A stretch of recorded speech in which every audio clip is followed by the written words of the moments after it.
Perfect. Perfect. Perfect.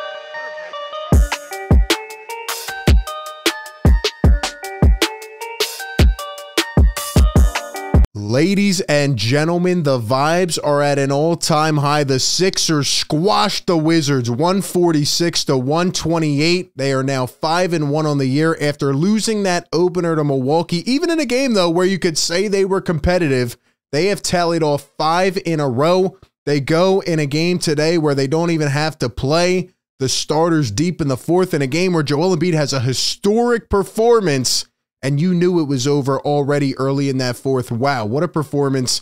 Coming at you with some live post-game thoughts here very quickly off the top of the head. We haven't done really much post-game yet, but I want to get into this as more of a regular occurrence. Let me know if you like these videos down below. These are just raw thoughts off the top.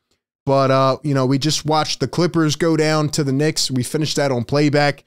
And, man, while the Sixers go out and everybody contributes to a 146-point performance, the Clippers go and get beat down. I mean, shout out to the system, right? I'm not a system player. I'm a system. Look, at the end of the day, it doesn't matter. All I know is that I am very high on the Sixers right now. I will say Wednesday is the big test, right? You're going up against the Boston Celtics. If the Sixers come out and they beat down the Celtics, if they win that game, I'm 1,000% in, right? People are going to say, oh, they didn't play anybody yet. They haven't played good teams. Let me tell you something.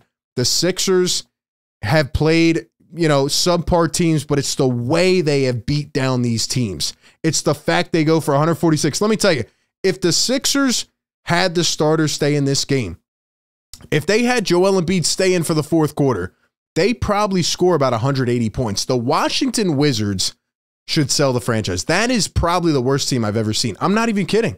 I'm not even kidding. Like, that was an absolute disgrace, and I feel bad for some of those guys. I feel bad for Daniel Gafford getting bullied around by Joel Embiid. And why don't we talk about Embiid, man?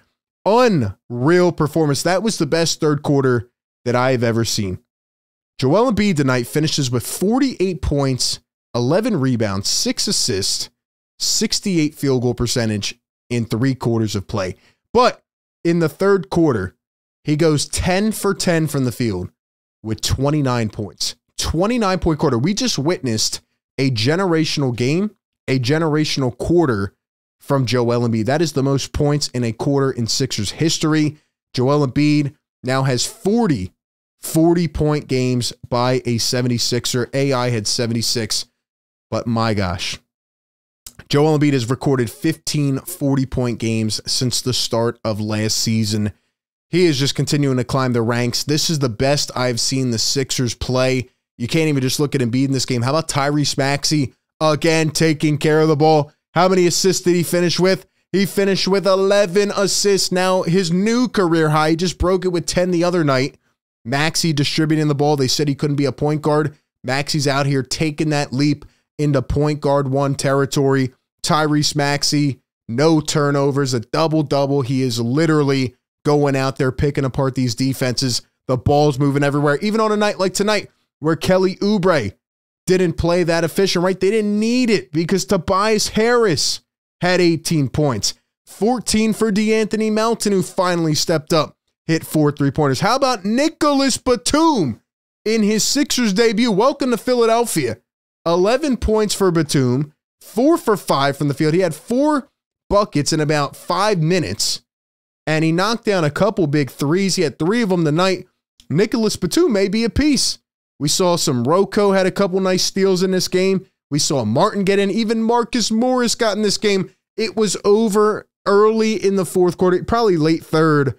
But my biggest takeaway from these first, 6 games is just the way they are playing. They're doing all the little things. They're crashing the glass. The way they're creating easy turnovers and making that into, quick buckets down the other end. Transition game. All of it is amazing. They're playing freely. Everybody's locked in. Again, I want to see what happens Wednesday, but as of right now, you look at this Sixers team and you go back to, say, last year, the year before, like, we used to have so much fun watching Joel go to work, and, he would have these monumental 50-point games and 11, 10, 12, whatever, but it was still always close, right? A couple years ago, this Sixers team could not even pull away from a bad team late, let alone the Wizards. The Wizards were constantly a thorn in their side, and the Sixers just came out, and just like they've done with every other team, the Raptors, the Blazers, they squander this team. They go out and they absolutely step on their neck. The Sixers came out for about 4 minutes in this game cold, even when the Wizards started to come back in the third quarter. What did Nick Nurse do? He calls a timeout. He stops the momentum, just doing all the little things that we have asked for so long. Sixers shot 38% from three in this game. The Wizards shot 41% from three. They shot better. But what did the Sixers do? They did everything else. They out-rebounded. More assists. They had like 20 in the first quarter or two. Sixers come out here, 12 steals, 7 blocks. The Sixers are leading the league in blocks. Their defense is everywhere. I said they would have a top 5 defense, a bold take, and right now they are living up to it. Nick Nurse has this ball flowing. It's not just Embiid down in the block. It's not just Maxey taking the rock. Everybody is getting theirs. This might be, honestly, one of the deepest Sixer teams I've ever seen in terms of depth. Like, how many times in the past have we been saying no bench, no rotation, right? The lineups stink. You don't have anybody to bring in. Now they have too many guys to bring in. Even Jaden Springer comes in late in this game. Furkan Korkmaz getting minutes. How about Pat Bev out there flexing? And he should have gave that last bucket to Embiid in the third. Look, I'm happy Pat Bev gets the and one. He's spinning. He's fouled. But Joel Embiid had a chance to get 50. He wasn't going to play the fourth. I knew it. Now, again, in the overarching aspect, I am happy Joel didn't play the fourth quarter because, you know, this is what, like the third or fourth game he's gotten a rest in the fourth. That is huge for his health going forward. Damn it, I wanted to see him get 50. If Joel stayed in this game, again, the Wizards are so putrid. If Joel stayed in this game, he might have finished with 65 plus. I'm not even joking. That's how bad the Wizards were. You had Jordan Poole chucking up shots. Sure, he finishes with 23 on 15 attempts.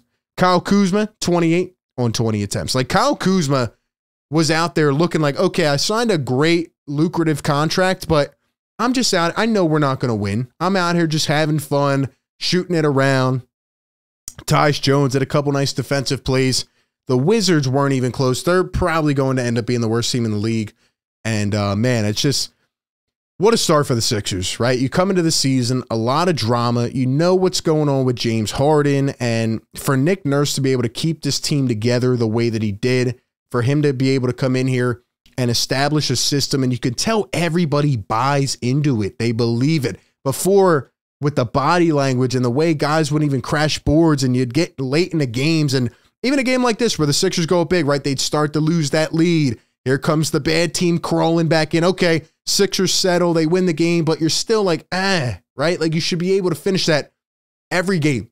The Sixers come out, they know the task at hand, and they finish the job. Now, again, I want to see them against better teams. I can't wait to see this game on Wednesday. I mean, based on what we saw in game one, Sixers kept it close. I really think this team is already playing, you know, at an increased level. I think they're going up and up and up. I think they're buying into more confidence in everybody's role.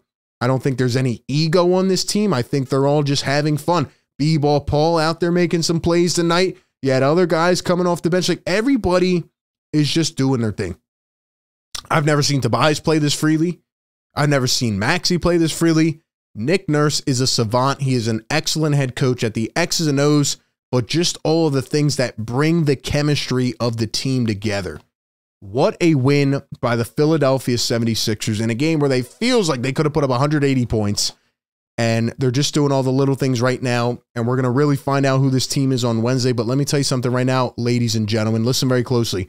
If they come out here and they beat the Washington Wizards and they play the way that we have seen, even if they, you know, go down to the wire and they lose, but they play really well, right? And the Celtics maybe just get them by a little bit at the end, we should be all in on this team. Like, we should start talking about, can they be a top 2 seed? Can they be a top 3 seed? Can this team go far? Right now, it feels like everybody is locked in, and who knows what's going to happen later in the season or at the trade deadline. But right now, this team has what it takes based on this first part of the season, you know, to really make some noise.